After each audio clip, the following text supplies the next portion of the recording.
want to talk to you today about a topic that's near and dear to this old performer's heart, cancel culture. So I'm out of Minneapolis, I'm a comedian here, and there's a very popular club in town that I've played many times for years, and it's called Laugh Camp. And Laugh Camp made national news this week, at least for like 5 seconds. There was a comedian, his name is, I had no idea who he was until this. So good on you for publicity. But Bankas is, he's from Canada. Although he kind of talks like he's a redneck from America, he now lives in Austin, Texas. Austin comedy and Austin, Texas male comics. I'll get to my opinion on that anyway. I want to talk a little bit as a female performer about cancel culture and how cancel culture is just a little bit different for boys than girls. And boy, they are not going to like this video because there's a real buy-in in the male comedy community that they're the big victims in all of this and that their free speech is being minimized. Oh, sweetie. The larger your audience gets, see, I have a background in radio and the radio station I used to work, for here locally had up to 1 million listeners a week.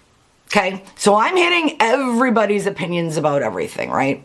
And when we perform in comedy clubs for 200, 300 people at a time, when we're building an online following, people who like us are going to follow us and be more engaged, right? And so you have a very, very specified thing. So the wider your sphere gets, the more pushback you're gonna get, period. As a comic, as a media personality, as a broadcaster, as a politician, as anybody, right?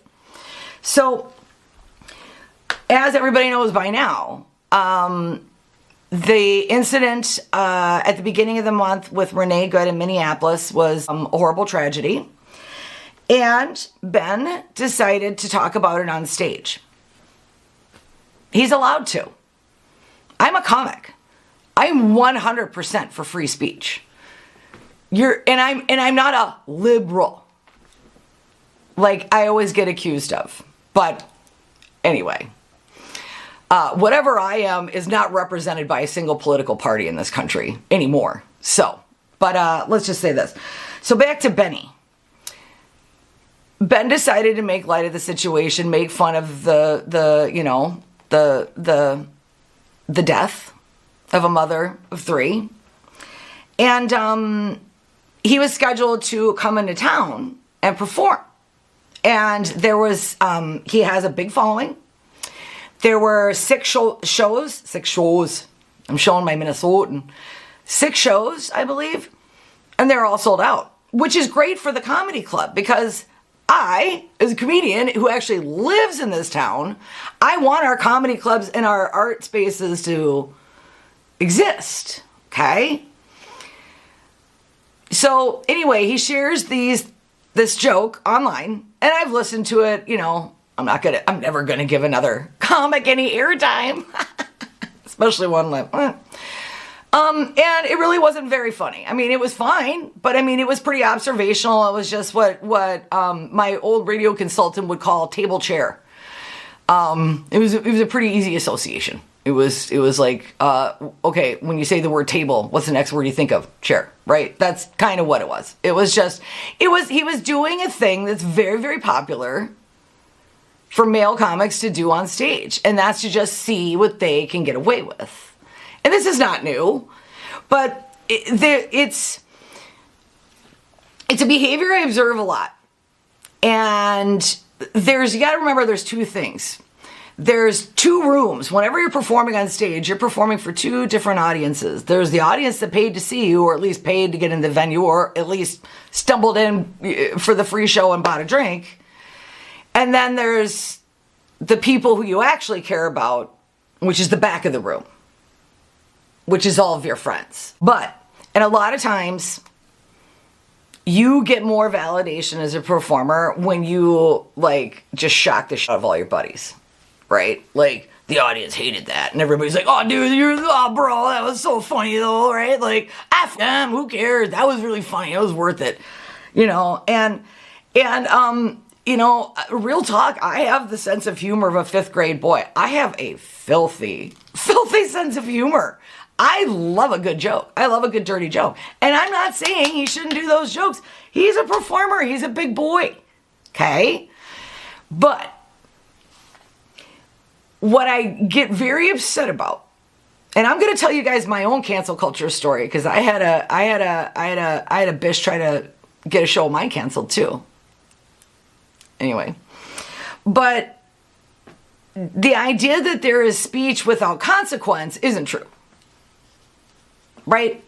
You have free speech anytime you get into an argument with your boss. Are there consequences for it though? I mean, right? Like, you can say whatever you want, but are there consequences for it?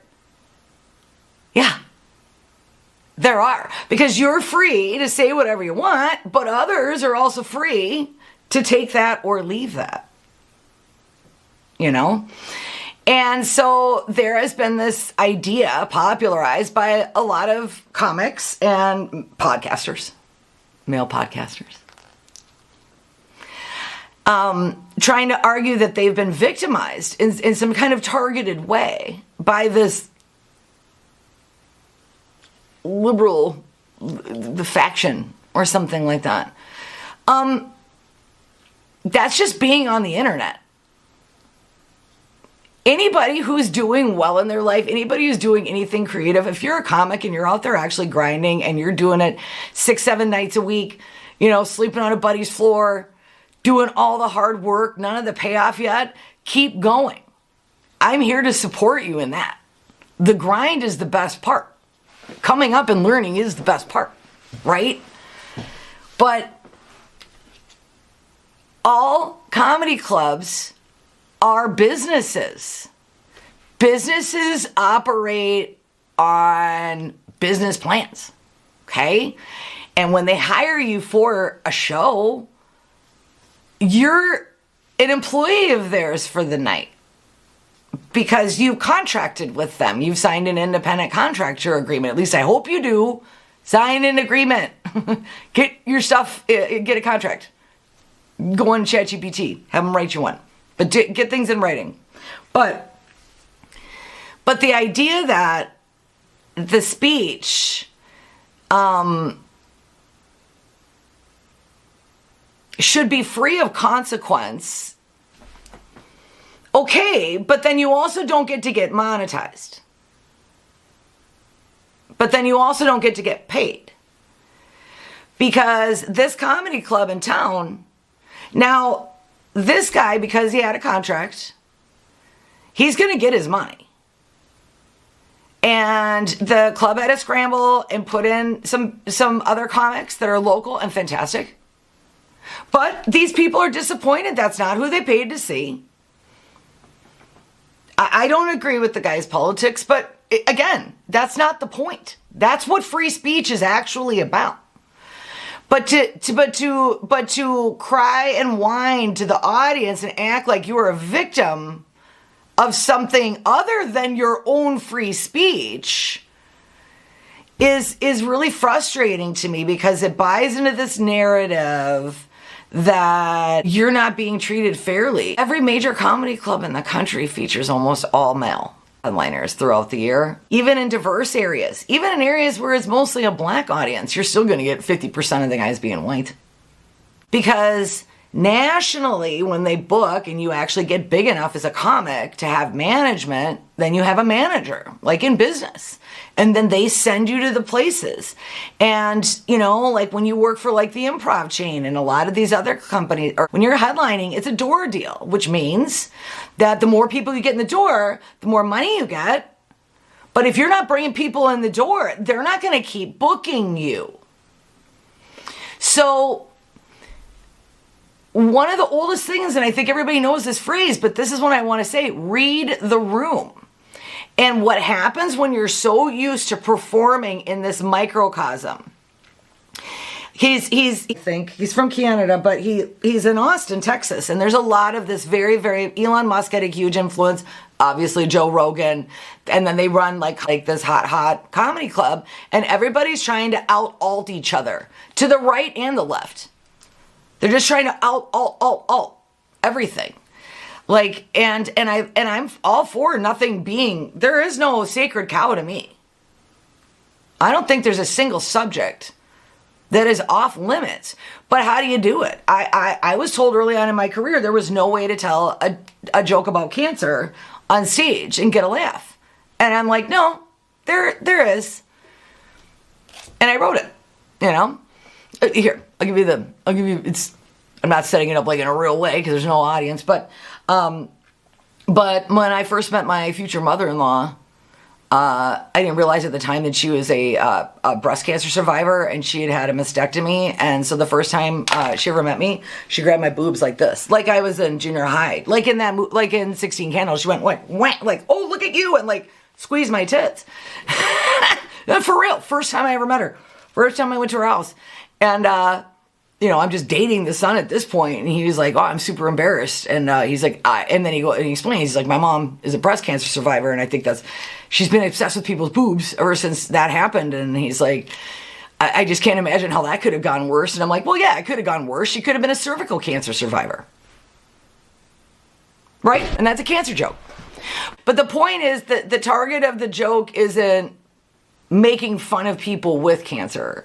It's about, an awkward first encounter. But so, everybody's got the right. Every comic's got the right to say whatever they want. But if you want to be in business, okay, so like when they were canceling all the, like Kimmel and Colbert and all that stuff with the president, it was like free speech, free speech, free. There's no free speech there either, Muffin, and you know that. And I know that because even in my little rinky-dink career, every 2 years I had to renew my contract, and in my contract was a morality clause.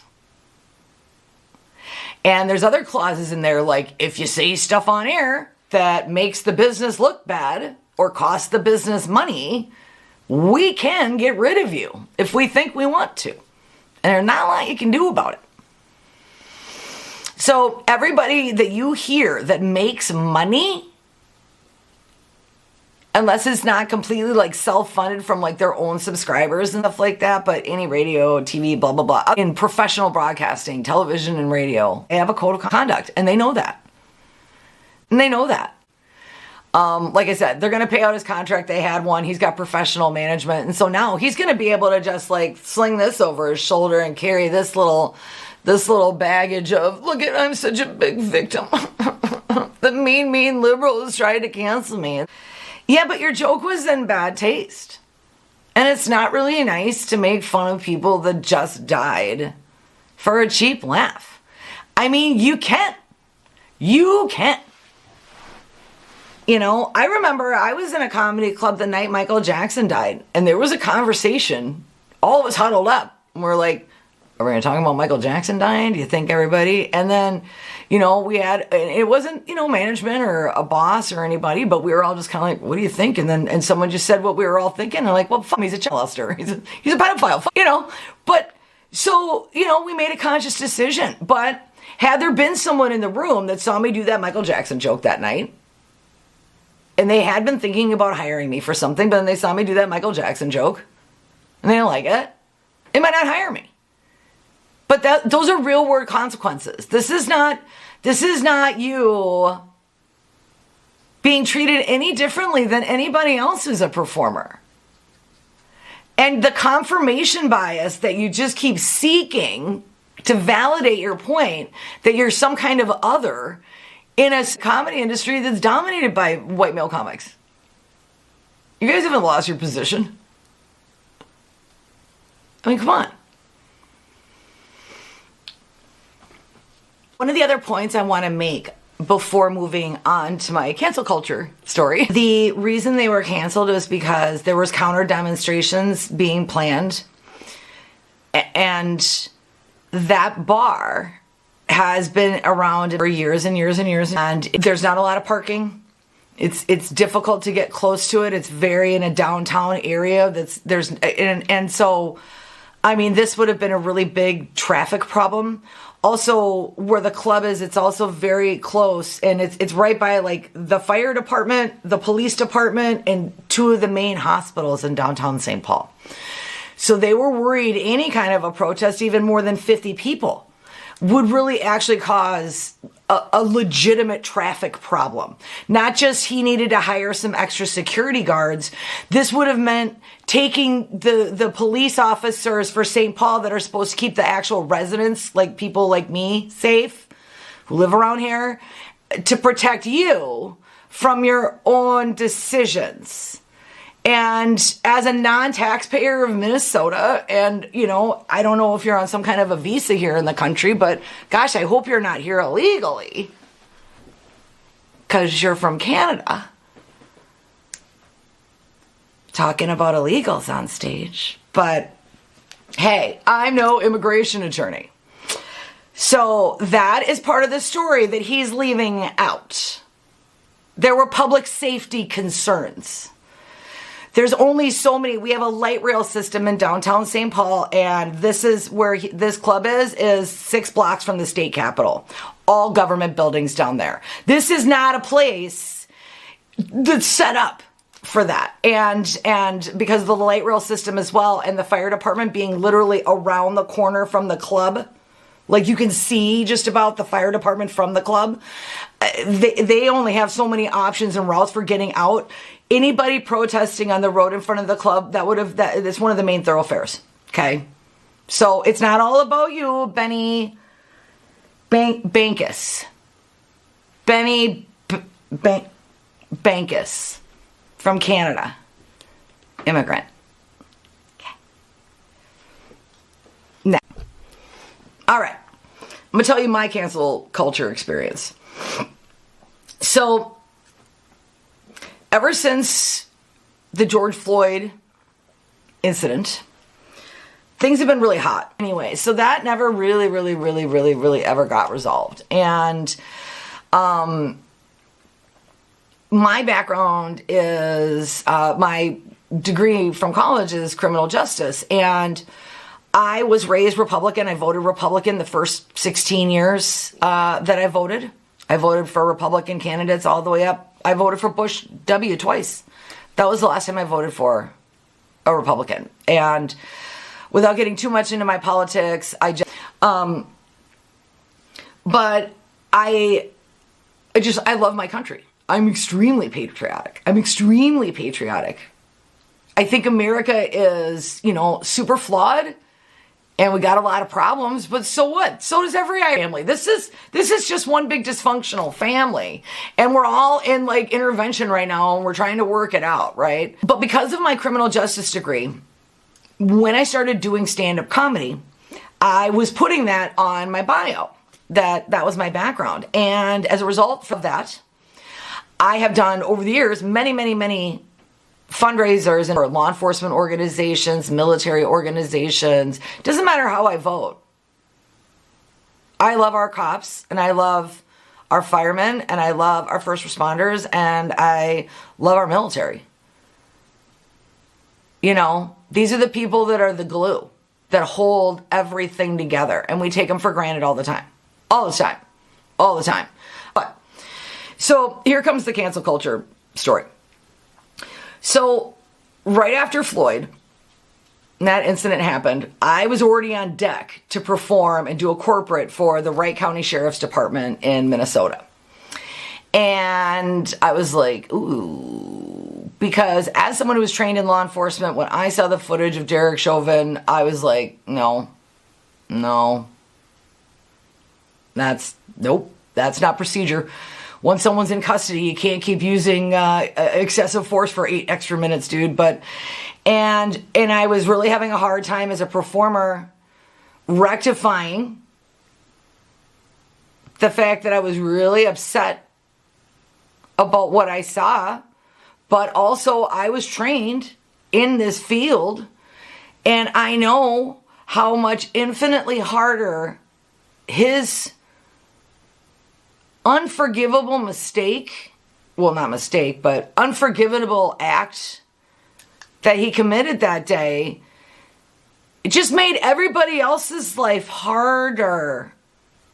All the jailers, all the probation officers, everybody who's connected with the criminal justice system. That guy's one act just ruined all of the, I mean, it just, and it eroded the trust of the public. And it just, I mean, it's been really, really devastating, and we've not healed from it, you know?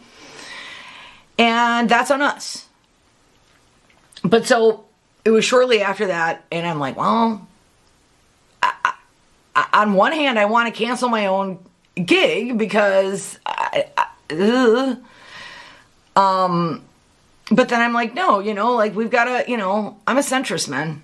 We're all just people. Everybody can have different opinions, but we're all just people, right? And so I'm like, no, do the gig.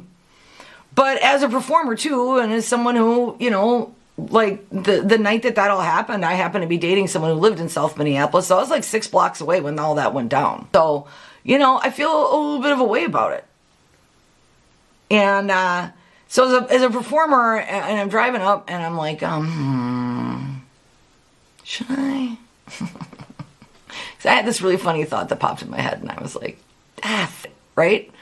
Kind of like the Michael Jackson joke, you know? And this is what I'm talking about with free speech.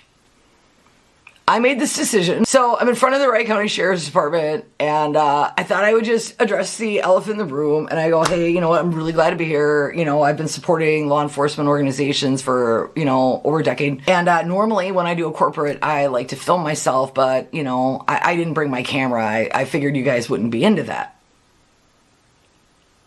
And I just kind of let it hang there. And I literally had one huge room of just armed men and their wives.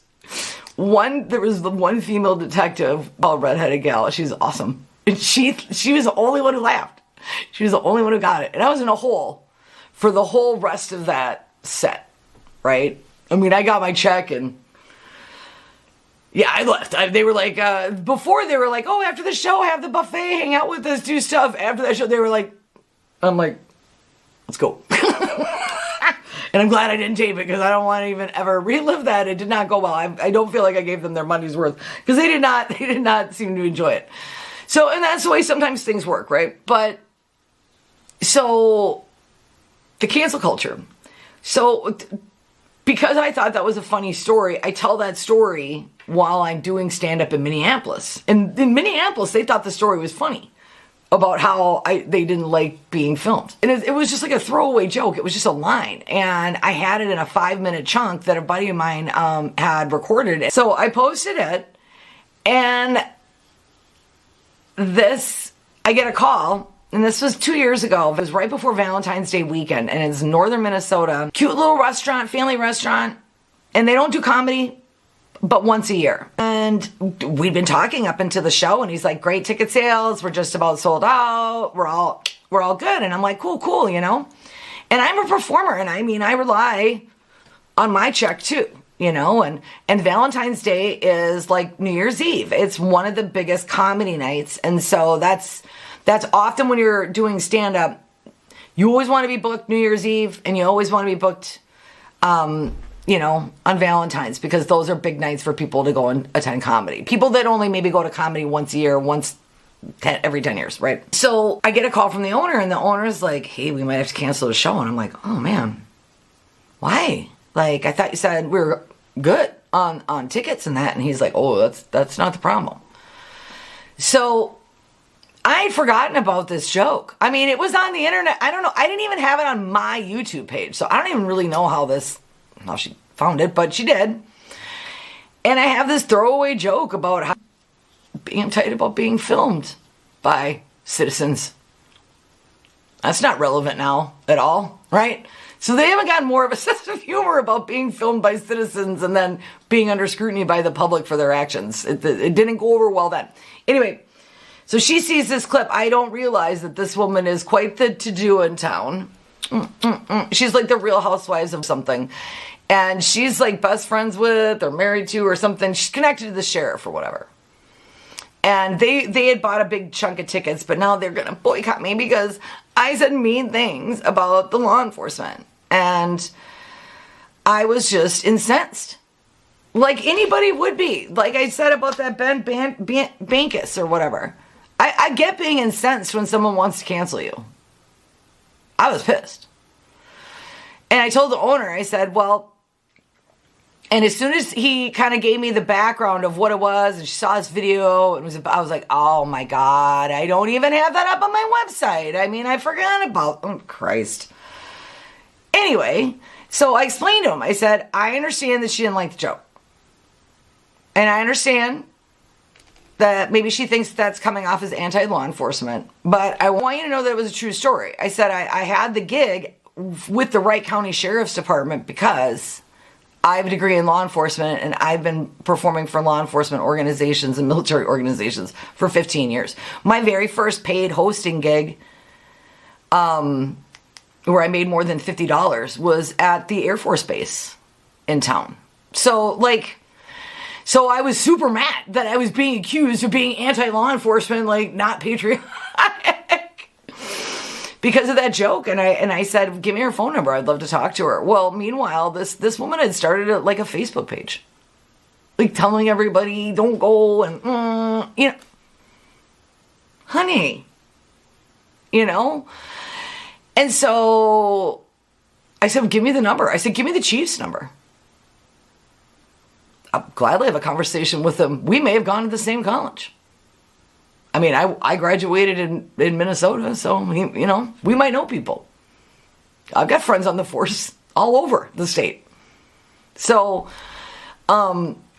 he called, and then they did a little better look on my website, and then they saw all the pictures of me, standing, doing a charity auction with reunited by war, me in a sequin dress in front of a back the blue flag, because I don't think the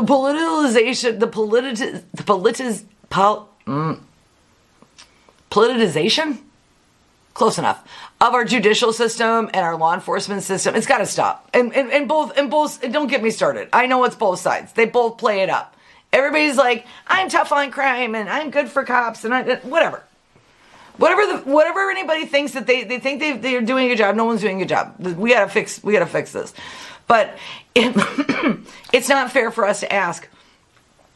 That's a tough humanity to wake up every day when people are losing their mind like they have been around here for the last 5 years, and brush your teeth and just go, well, let me go deal with humanity and let me try to be empathetic to the citizens, but then also, balancing out what all these needs are from the feds and all the, and everything that's happening. And it's, and on their families, I don't know, how do you decompress after the things you're seeing and the incredible pace you're having to keep up and the amount of different and conflicting information that you're having to take in and discern and make good logical legal decisions, everybody needs to take a breath, calm down, and not assume that everybody across from us that's different than us automatically wants something bad for us or is against us or is an enemy. It's too reactionary. Everybody's ready, it's like everybody's wearing a suit covered in buttons and they're just waiting for you to brush past one of their buttons and give them a reason to explode. And it's like, you guys.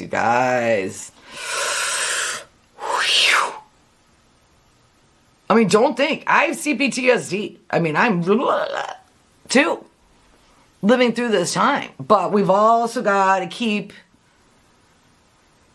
ourselves centered enough. Stay centered. Comedy centered. But try to stay centered and not fall for so much rage bait right now, because it's they're hooking you. And it's going to keep feeding you more and more and more of that stuff in your algorithm, right? More hate, more discontent, more I'm being unfairly treated. We're all being unfairly treated. Absolutely every American other than the wealthiest 2% is being mistreated. We all are. You're right. It doesn't matter what sex you are, orientation you are, color you are. We are all being mistreated right now, whether we're publicly acknowledging it or not. You know, so yeah, we're all right. We're all victims. Okay, but now what? Okay, but now what? Okay, but now what? Now what? What are we going to do about it? Nothing? Are we just going to kvetch about it and cry about it online and get indignant at dinner? Or are we going to try to find real solutions? Are we going to try to have real conversations? You know? And I ended up doing that show, and it ended up being fine, and they all laughed. You know, I had great ticket sales. The venue was happy. It was all fine. You know, I didn't bring it up. I didn't bring it up that we had that disagreement off that there was that confusion. I didn't put her on the spot. Why would I? That's not fair. I think it's in this, and I'll close out on this, but doing radio for a long time, radio is a little bit different than this medium, right? Because in terrestrial radio, you don't see downloads, you don't know necessarily, you don't know when people are in and out, and you're really just in a booth talking to your friends or by yourself, depending, and you have no idea how anything if you're live, right? How anything is being received. How is anything getting through? You have no idea. But you have to remember, if you are a person who has the power of the microphone, I feel like to me, a microphone is a sword. And if you're drawing swords on people that are unarmed, to me, I mean, you can, but does the world really need more of it? I mean, you can, but do we need more of it? I don't know.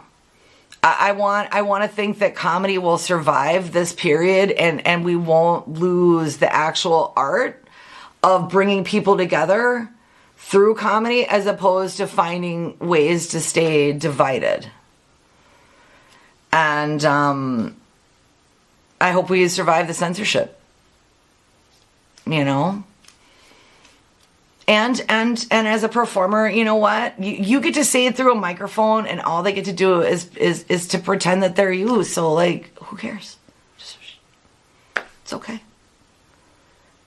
Don't read the comments on YouTube. You have to feel really good about yourself to read the comments on YouTube. You know? But everybody really, truly, try to stay centered, okay? We're gonna, everybody, we're gonna get through this, but by walking around trying to, like, out-victim each other, it's not helpful. It's not gonna help. And, don't feel bad for rich people. If they get turned away from a party or somebody's upset with them or something, I don't let that affect your day. Please. There's no reason to. They're not affected. They're not affected if you have a bad day. So you don't have to advocate for them. They're good at it. They can advocate for themselves. There's only one you. All right, take care.